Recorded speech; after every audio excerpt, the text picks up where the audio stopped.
Caroline. Yes. For Mr. Holman, I'm Taylor with Spectrum News. We have a station up in Rochester, New York. It was reported you're visiting there tomorrow. Can you talk a bit about the purpose of your trip? I know the Trump administration is suing the city over its sanctuary city policies, how the executive order Caroline alluded to ties into it, and what your message is for communities and community leaders who say, we're able to establish our own rules here. We're worried about this input from the federal level. Can you talk a bit about that?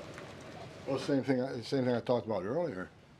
I don't think any elected mayor, any elected governor should want public safety threats, those illegally in the United States, public safety threats, walking through the community. And what happened in Rochester, HSI agent called for emergency assistance. Officers of Rochester PD responded to a call from emergency assistance from a federal law enforcement officer. They responded, then they got disciplined.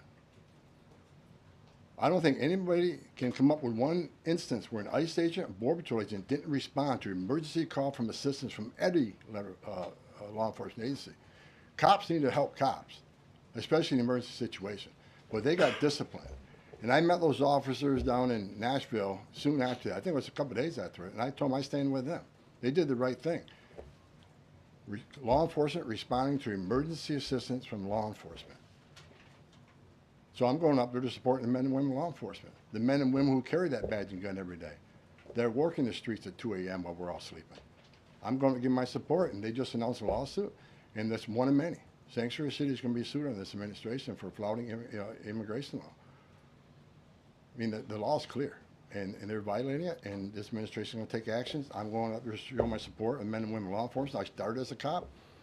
And the community, I'm showing support for them, because the community wants their police officers to be officers too. The communities don't want public safety threats walking around their communities either, and that's what it's all about, and that's why I'm going.